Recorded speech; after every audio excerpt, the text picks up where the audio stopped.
2026 பிப்ரவரி மாதத்தினுடைய கன்னி ராசிக்கு இந்த மாதம் எப்படி இருக்குன்னு நம்ம பார்க்கலாங்க. கன்னி ராசி ராசியாதிபதி தன் பாவத்துக்கு 6ஆம் இடத்துல மறைஞ்சு ராகுவோடு இணைஞ்சிருக்கிறது. நீங்களே உங்களுக்கு எதிரியாகக்கூடிய மாதம், அதனால கவனம் தேவை. இந்த மாதத்துல நீங்கள் எடுக்கக்கூடிய முடிவுகள் உங்களுக்கு சாதகமாக இருக்காது. அதே பார்த்தீங்கன்னா மனைவி கூட சண்டை சச்சரவுகள் மிகவும் அதிகமா இருக்கு சார். கருத்து மோதல்கள் ரொம்ப அதிகமா இருக்குன்னா இந்த மாசத்துல இருந்து படிப்படியா குறையக்கூடிய மாதங்க. இந்த மாசத்துல சனி பகவான் 7ஆம் இடத்துல இருந்தாலும் அவர் சுக்கிரனோட இணைவு இருக்கிறது உங்களுக்கு ஒரு நல்ல ஒரு பாதுகாப்பு தரக்கூடிய அற்புதமான மாதம் இந்த மாதம். அதனால பார்த்தீங்கன்னா மனைவி கூட இருந்து வந்த கருத்து மோதல்கள் சண்டை சச்சரவுகள்லாம் விலகக்கூடிய நல்ல மாதம். ஆயினும் உங்களுடைய புது முயற்சிகள் உங்களுக்கு சில தடை தாமதங்கள் இருக்கதான் செய்யும். அதே மாதிரி பார்த்தீங்கன்னா நீங்க எடுக்கக்கூடிய முடிவுகளை உங்களுக்கு பாதகமாகவும் போயிடும். அதனால கவனம் செலுத்த வேண்டிய மாதம் இந்த மாதம் தான். இந்த மாதத்தை பொறுத்தவரை நீங்க மனைவி சொல்லே மந்திரம் இருந்துட்டீங்கன்னா தொந்தரவே இல்லைங்க. அதனால இந்த மாசத்தை பொறுத்தவரை நீங்க எதுக்குமே ஒரு ப்ரூஃப் கேட்பீங்க. இந்த மாசத்துல நீங்க ப்ரூஃபே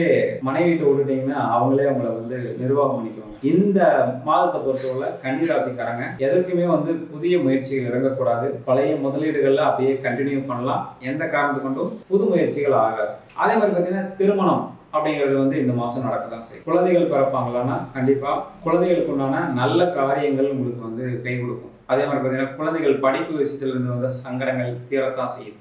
சரியாவே என் குழந்தை படிக்க மாட்டேங்கன்னா இந்த மாசத்துல நல்லா படிப்பாங்க. ஏன்னா உங்களுக்கு 5ஆம் அதிபதியும் 6ஆம் அதிபதியும் பார்த்தீங்கன்னா நல்ல விதமா அது உங்களுக்கு 7ஆம் இடத்துல சுபத்துவம் அப்படிங்கிற அமைப்பு வரதுனால குழந்தைகள் விஷயத்துல அதே மாதிரி பார்த்தீங்கன்னா உங்க விஷயத்துலையும் சில சங்கடங்கள் எல்லாம் தீரத்தான் போகுது. அதனால உங்களுக்கு மெயினா பார்த்தீங்கன்னா மனைவி சொல்லே மந்திரம் அப்படிங்கிறதா இந்த மாசத்துடைய தாரக மந்திரமாக எடுத்துக்கலாம். அதே மாதிரி பார்த்தீங்கன்னா உங்களுக்கு 10ஆம் இடத்துல குரு இருக்கும்போது தொழில் ரீதியா சில சங்கடங்கள் இருக்க தான் செய்யும். நான் காலேஜில் ப்ரொஃபஸரா இருக்கேன், எனக்கு சில சங்கடங்கள்லாம் கண்டிப்பா இருக்குங்க. காலேஜில் சொல்லிக் கொடுக்கும் துறையில் இருக்கிறவங்களுக்கு சில சங்கடங்கள் இருக்கும். அதே மாதிரி பார்த்தீங்கன்னா தங்கம் மஞ்சள் சார்ந்த தொழில்கள் இருக்கிறவங்களுக்கும் சில சங்கடங்கள் இருக்க தான் செய்யும். அதாவது மஞ்சள் வியாபாரம் பண்றேன், மஞ்சள் மண்டி வச்சிருக்கேன் அப்படின்னா கவனமா இருப்பாங்க. இந்த டைம்ல உங்களுக்கு சில நெகட்டிவான அமைப்புகள் இருக்கு. அதனால கவனம் தேவை. உங்க வாக்கு விஷயத்துலயும் நீங்க கவனமா இருக்கணுங்க. நீங்க சிலருக்கு வாக்கு கொடுத்துட்டு அதை மாட்டிக்க கூடாது. அதனால வாக்கு விஷயம் உங்களுக்கு மிகவும் கவனமா இருக்கணுங்க. பொருளாதார ரீதியாகவும் ரொம்ப ரொம்ப கவனமா இருக்கணும். ஏன்னா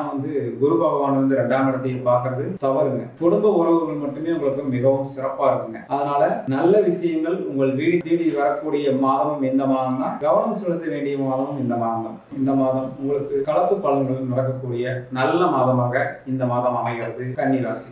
நன்றி.